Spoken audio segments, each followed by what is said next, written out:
I have already changed my career once from law to HR, and now I'm looking to change it again. When I changed my career from law to HR, this took place in 2012. So 10 years ago, I was a law graduate working as a paralegal at a very small law firm. In fact, my first video on YouTube is all about that, where I'll share a bit more detail and my first salaries here in England. And 10 years later, here we are in 2022 when I'm looking to change my career again, now from HR to consulting. I'm looking for a new opportunity and a new challenge. I'm very curious and I like solving problems, so therefore consulting is something I have always been thinking about at the back of my mind, and now is the opportunity for me to put some actions in place to actually make this happen for me. So how do I do this? I tend to focus on my transferable skills. Transferable skills are the skills you can use in any job, regardless of the job title or the field. We gain many skills whilst we are working, whilst we are in training and education. These are the skills that we need to be aware of when it comes to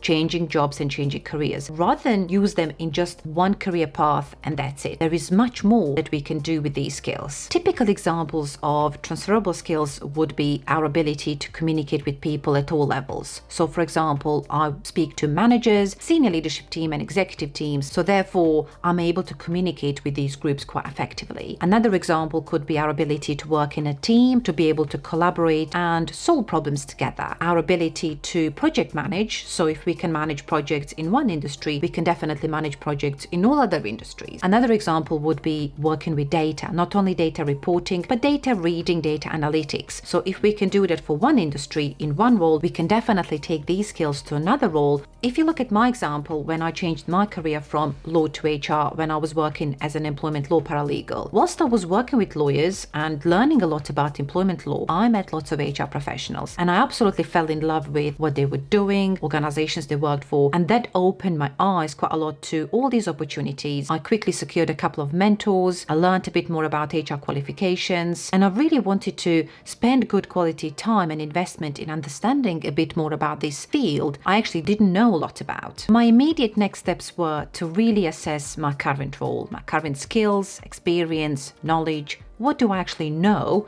that's relevant to HR roles? The obvious one was employment law. So what I know in terms of knowledge, I also know how to apply it, also know how to understand it, and employment law is very important when you work in human resources. I also focused on my knowledge and ability to actually draft and amend and adapt HR policies and procedures. And that's also quite relevant to HR professionals because there are teams who work in HR and really do this. I also had knowledge and experience and understanding of employment tribunals and processes and how that looks and feels. For us here in the UK, we have employment tribunals where you as an employee can go and sue your organization. So when you work in HR roles, employees may sue their organizations from time to time. So to be able to understand the process, how it looks and feels, how you can negotiate and settle a case is something as well I was able to offer in my HR applications. I was also comfortable with change management process and redundancies and restructures. When certain teams and organizations go through these kind of processes, there are often best practices and policies and procedures that have to be taken into account. I was quite comfortable with this and I had experience and exposure of some of these examples and some of the cases I worked on, in particularly from this angle of what these organizations need to be mindful of when they're going through change management, restructures, how to actually go about communicating, how to make these proposed changes happen. And that's something as well I was able to articulate quite well in my applications. And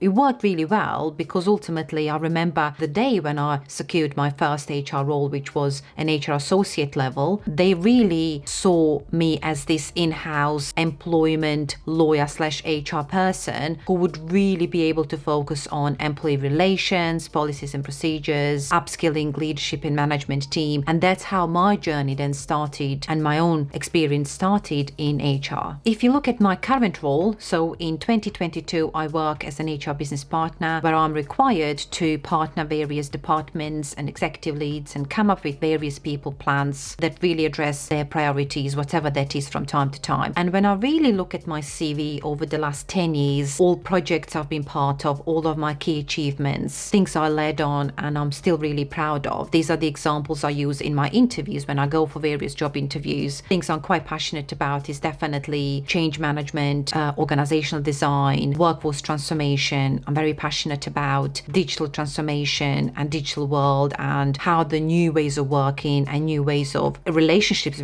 between employees and managers will look and feel as well. It's something I would like to explore. I've noticed quite a lot of new job titles are cropping up, such as head of productivity, head of hybrid working, head of efficiency, or head of agility. This is a sign that things are definitely changing. So when I look at all of my experience and key achievements over the last 10 years, in my head and assessments I've done already, I'm thinking, how does this translate? How is this actually relevant to any consultancy role I go for? At the moment, I'm researching a lot about people consultancy teams, workforce transformation teams, where I think my skill set is relevant, where I think I can hit the ground running, I can really add value, and I would just like to understand as to how I can continue to learn as well at the same time, as well as opportunity to be up to date, as well as opportunities to meet people and really learn as to what else is going on and how I can add value and learn at the same time. And that's something I'm after. I've been really thinking as to what does it mean to be this in-house person and that's it, there's just one organization, a couple of departments and that's it, versus more clients, more sectors, more industries on a more frequent basis is something I would like to be part of. And so this is clearly easy for me to do because I have a vision as to what I would like to do and where I would like to work. But for those of you who are not really clear as to what you would like to do, there are many ways as to how you can go about it. Clearly, you're watching my video, so you've learned a bit more about people side, consultancy, HR side. My suggestion to anyone, if you speak to your friends and family, if you see something on the internet, if you read something and it really sparks an interest and it's a bit of an aha moment, that's something I would encourage you to research a bit more about. That's clearly what happened to me when I was working as a paralegal. All of a sudden I started to interact with lots of HR professionals and I decided to speak to them a bit more, research a bit more, and then I've discovered the whole world of HR, and now I'm learning about consultancy because I worked with some consultants and I really loved what they do. If you find yourself in this opposite group, as in there is nothing really that sparks my interest, still I've tried to speak to various people, I've had some work experience and I still can't figure out what it is that I would like to do. If you approach this from a different angle, from some practices, or you read something, or there are certain actions or services, something that really made you unhappy or angry. Anger is really good and it's not bad as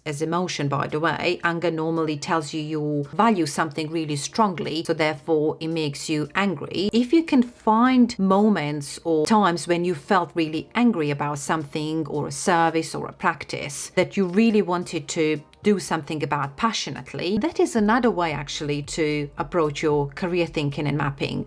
Do this initial self-assessment, see what's happened to you that caused you feel this way, and then try and approach it from that angle and really see, there are these services that really irritate me. I really want to do something about it. I don't want this to happen to anyone else. That could be a good calling, and I think I would strongly encourage you to explore that further. If you want to learn a bit more about emotions and what they are telling us, what they are teaching us, I definitely recommend that you find Susan David online. She is on Instagram, Twitter, LinkedIn. She does have a book around emotional agility, and she's the one who champions that our emotions are our teachers, our greatest teachers. They tell us what we value, what we don't value, that there are no bad or good emotions. She challenges this narrative around toxic positivity, that we have to be happy all the time, which is absolutely unrealistic. I think that's where I got this idea from. I think I read something a long time ago where clearly she was trying to say you're angry because of something, you value something. So that's what I was trying to get to in terms of assess what makes you happy, what sparks an interest, and assess what makes you angry, to really do that assessment around what are the jobs or career paths that I could explore further. That's it for this video. Let me know if you have any questions and good luck with your career changes.